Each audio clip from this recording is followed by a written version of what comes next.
Well, Jaida, thank you very much for being here. We are so excited to chat with you. Thank you for having me. Of course. We have a lot to get into, but I think Sam and I would agree we would be a bit remiss if we didn't at least start off the interview by talking about, the unfortunate passing of Chi Chi DeVayne and how this really, affected the drag race community in such a major way. We would love to at least to start off give you a little bit of a platform to at least speak about her legacy and anything you'd like to say about the late Chi Chi. I feel like it's super sudden and super crazy. And then I also feel like it's so weird because, like they always say, like, why is it always the good ones? And I really, truly feel like that. I'm like, it's a really, really weird thing to have to say goodbye. Like, I've not had the opportunity to meet her in person, but she will always chat to me. Like, she was so proud of me for winning Drag Race. And I was looking forward to seeing her.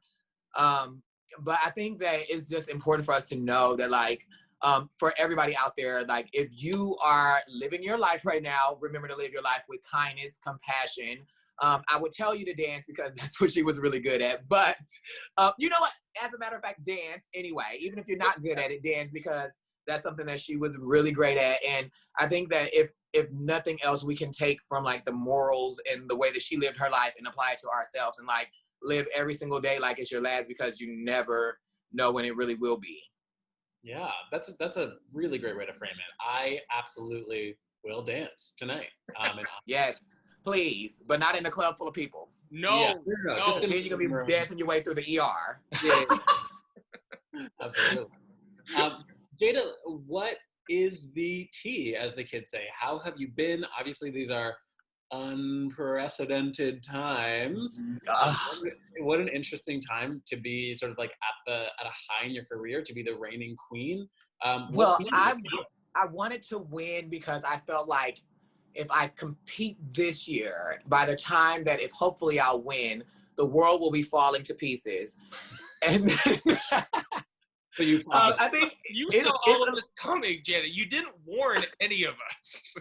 I didn't warn anybody because I kind of wanted to keep it to myself. Me and Priyanka talked, and she was in her Cleo character. She said, "Girl, the world is gonna fall to shit, and you're gonna be stuck reigning during it." But I think lately I've been up to pretty much not as much as I think that I would have been up to had things been completely different. But I'm still like right now thankfully being able to tour, but in a safe, very, very safe way. We have to like make sure that we get tested all the time. Our temperatures are taken so we don't get anybody sick.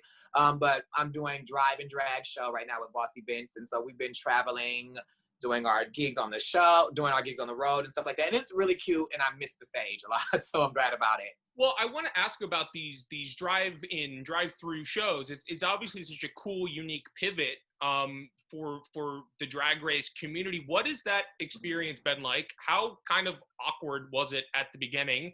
And how has it been? I would love to go to one, but walk me through what the process has been like performing in something like that. Well, I would say that it was probably awkward, but I will have to say that I'm glad to be performing. So I'm not even gonna I'm grab what I can and enjoy what I can. But also I've performed in a lot of interesting spaces and places before. So a big, huge stage in a in an open parking lot space is not something that's like completely weird.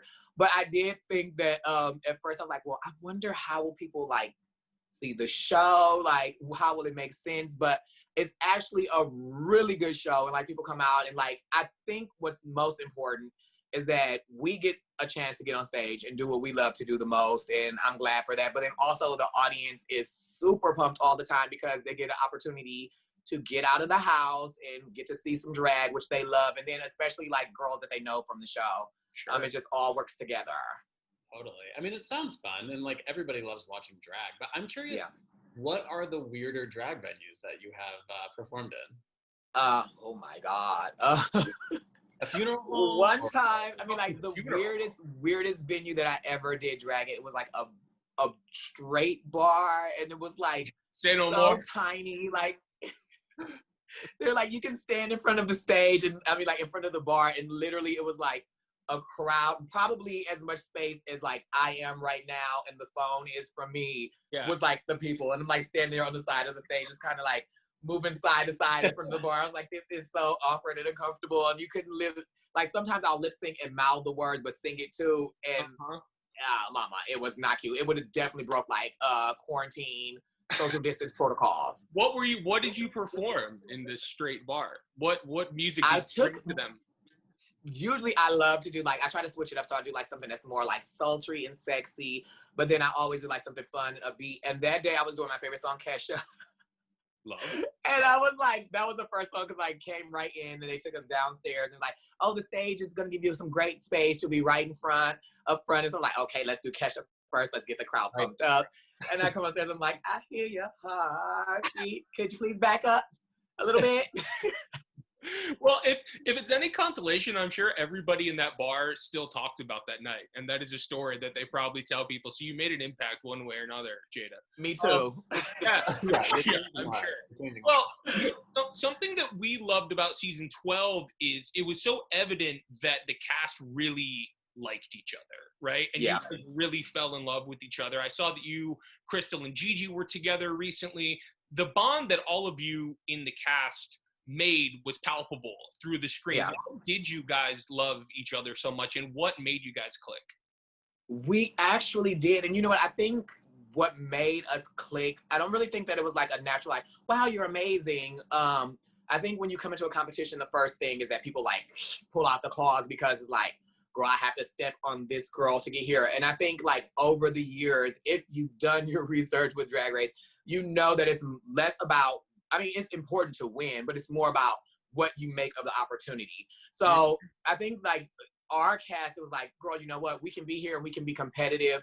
But at the end of the day, the person that we were competing the most with was ourselves. So it's like, I can love what you do and you can love what I do, but I'm just trying to make myself better and better and better, because at the end of the day, like regardless if I go home first or if I go home last or if I win or if I lose, the impact that you make on the audience and what you make of yourself on the time in the show is what's most important. And so I think all of us on the cast are like, well, we want to be memorable, we want to be remembered, and we want to be remembered for our art and not about fights and crazy cattiness. Yeah. I was so struck by, you know, sort of like the way that you were so self-possessed from the get-go on the season. I feel like you came in, you had like your outfits ready, you were like, I'm Jaida, who are you? You know what I mean? Like, get ready for Jaida. What was is that what your like intent was going in? Was that your experience on the show? Did you feel confident the entire way through? I think that I have what I don't know, I call it like a cool calm, but it's like a duck. It's like the duck just moving and underneath the feet are like, ah! And that's like my mind is always like, oh my God. But and I don't know why it always just comes off very confident. Everyone's like, you just always just feel so confident. I'm like, sometimes I'm like, oh my God, this hair is out of place. This is here. I didn't fix this. Like, but the shoulders make that for sure. Yeah, the shoulder. And then today I got these real strong shoulders. But I do think that like when I came on the show, I told myself, I was like, well, you're going to TV and the audience can be very here, there, all over the place. And I know, I was like, well, people at home love me and they love me simply because who I am. So I could go on the show and pretend to be somebody else and try to give this TV energy, or I can just go to the show and like, you look, hey, it's me, I'm Jaida. This is who I am. If you like it, you like it. If you don't, oh well. This is what I'm giving you. And the people at home love me for it. And if nothing else, if the whole audience is like, this girl is trash, she is garbage, we hate her, we don't love anything about her, at least the people at home will be like, that's the same trash garbage girl we know from home, and we relate to her and we get her and we love her for that. So yeah, at least if for whatever reason people hate you, at least they hate you for who you actually are, you know? I mean, that's... And see, I'm like, they're like, I hate you. I'm like, well, eat it. Can't change it. Yeah. Well, you know, something else that has been so cool to see is, you know, you being the reigning champ, and then Shea Coulee, of course, winning AllStars. Yeah. An incredible moment for Queens of Color at such a symbolic time in the culture. How cognizant have you been of that, and how impactful has that been for you? It's, you know what the thing is, like going into it, First off, I was rooting for Shay because I'm like, girl, that's my sis from Chicago, Midwest in the motherfucking house. I can't say that while I have this bob on. I have to be professional. But we're both from the Midwest, and like I've known her forever, and we like almost grew through drag together. Like I started maybe a little bit earlier than she did, but I knew her from then, and I already knew she was incredible, and she deserved to win because of that. But I also think that like right now, and not because, and I tell people this all the time, I'm like, not because we won because we were people of color in a time that something dramatic happened. It's the fact that we were talented and people of color who happened to win, and at a time when the world would need the girls who won of color. And I think both Shay and myself, I feel like we are excellent representatives of who we are and where we come from. And I also feel like it's super, super important for people to like know that when we say like Black Lives Matter, that means all Black lives, and that means Black drag queens who happen to be feminine or not, or whatever you are, like we all matter, all of our lives matter. And to see us on TV, that's like, we are here. And to see us win, it's like, we are here, we are talented, we are creative, we are capable of so much, even if people don't know that or don't believe it. Totally. Amen. Yeah. It's so inspiring. I mean, just to hear you say that is incredible, so important. We're so glad to hear it, honestly. You have been keeping pretty busy. You made a cameo in the video with Orville, Peck, and Shania Twain for Legends. Yes. Tell us about that. Would you call yourself a country queen now? Like, what's the deal there? This was a thing. Like, first Orville was messaging me throughout, like when I first made it on the show, and I was like, okay, this is gonna be cute. I'm like, oh my God, I love him. I like don't know, I didn't know all of his music then, but I've heard like some and seen some of the videos. And I was like, okay, that would be cute. Well, it wasn't even that I was expecting anything from him. I was like, oh, it's so nice that he's like messaging me. And then after a while, he's like, okay, so hey, I'm doing a video. I want you to be in the video. And he was like, it's gonna be you, me, some other people, Shania Twain. And I'm like, even if you were not a country girl, like every single person on the planet knows Shania Twain. Like my daddy, who was like hardcore rap lover, was like, Shania Twain is in the video? Like, oh my God. I'm like, yes, like it's crazy to like know that like you can like move and maneuver where like the places that drag can take you. Like I did not think that drag would put me in a country music video with Orville, Peck, and Shania Twain. Global icon Shania Twain.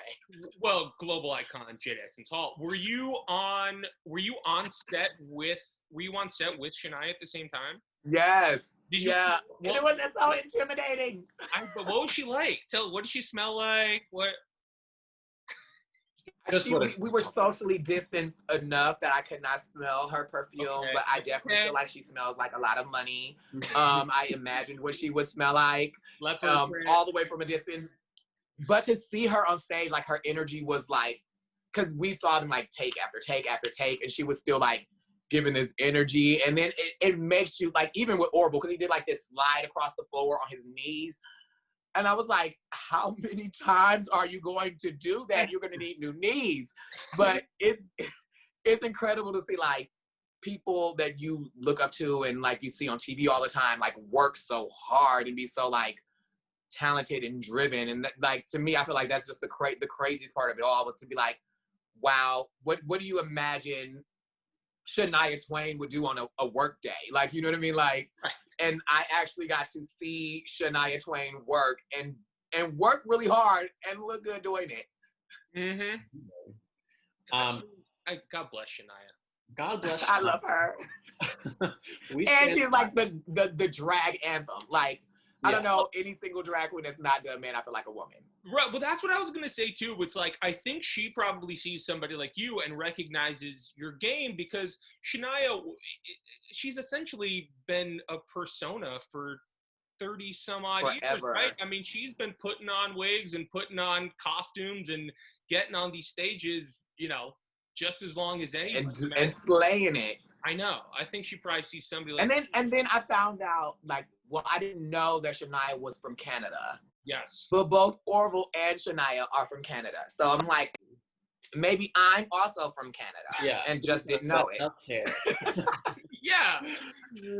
Have you been... sorry, I was just going to ask quickly, have you been watching Canada's Drag Race, Jaida? I mean, RuPaul's Yes, everywhere. Yeah, I love Canada's Drag Race. Canada is like, I don't know. It's one of those places where it's like now it's like this fantasy land in my mind now that I'm like, and I was supposed to go to Canada this summer and like coronavirus happened. So something tells me you'll be world traveling for a very long time once this is all over. So I'm hoping so. You'll be okay. You'll be okay. Jaida, just to finish up, we're gonna play a little game that I invented for you and for this interview. It's yay easy. So for the viewers that don't know, which is probably nobody, Jaida Essence Hall is the essence of beauty. And so the game we're going to play is called Essence of Beauty or Not Essence of Beauty. So we're just going to say things, and then you let us know if they are the essence of beauty or if they are not the essence of beauty. Okay. So if it's a skunk, it's not. Okay. Well, something adjacent. we have. I'm just going to start. Palm trees. Yes, of course. Okay. California is sexy, and I think of palm trees in California. Come visit. Little raccoons with tiny hands. Look, for all the animal lovers, I say the essence of they're beautiful, they're cute, but then they also give rabies, and I'm scared of like raccoons. They can you gotta be safe. You have to be safe. Yeah. Greyhounds. Cute, yes. Sparkling water. No. The only reason why is because when you drink, you can feel real beautiful, and you drink too much sparkling water and you get all bloated and you feel real bloated and stuff and burp all night. No mama. That is not beauty. Toupees. Toupees. Like toupees. I'm gonna say yeah. Yeah. Because look, I'm essentially this is a toupee, except it's just real big. And if I can do it, anybody can do it. Yes. How about an ornate mirror? Oh yes, always. And hopefully the older the better. Yeah. Oh. And maybe haunted. Maybe it like tells you the way you're gonna die when you well, like little like not cracked, but like this weird kind of cloudy stuff over it. Ooh, yeah. And you gotta kind of like work to see yourself in the mirror. Absolutely. A cactus. Yeah, in bloom. and finally in bloom, essence of beauty. Yeah. Finally, Jaida, winking. Always. Yes. And I'm here to slay the competition. Always a wink. A wink is always yes. Wait. Well, Jaida, I'm really happy to report that you won the game by a landslide. Yeah. Congratulations. And you win. It's easy to win the game when you make your own rules. That's why I invented it. Thank you so much for playing. Yes, thank you. Oh, thank you for playing. Yeah, it's been a pleasure talking to you, Jaida. Hopefully we'll get to again soon. Thank you. Well, hopefully I'll be in LA in like September or something. But if I come, we need to like Kiki. Social distance Kiki or something. We got to figure it out. Listen, Jaida, you have, I was gonna say you have my number. You don't, but I know people who can get it to you, so we can figure that out. We gotta do it. Okay, or you can text me, or something, or they can figure it out. But we have to like chill and jam. We have to. Jaida, what a pleasure. Thank you so much for your time. Best of luck, by the way, to RuPaul's Drag Race at the Emmys next month. Fingers crossed for everybody involved. You guys deserve it. I'm excited. This was the awards for outstanding reality competition, and I think like over the last few months with this pandemic and like the way that RuPaul's Drag Race has like moved so many people and kept so many people sane, if that's not outstanding reality TV, I don't know what is. Yes, exactly. Couldn't have said it any better myself. Well, Jaida, thank you so much for your time. Have a great rest of your day. Keep inspiring all of us, and we'll chat soon and we'll hang soon when you're here. Yep. Thank you. See y'all. Bye, Jaida.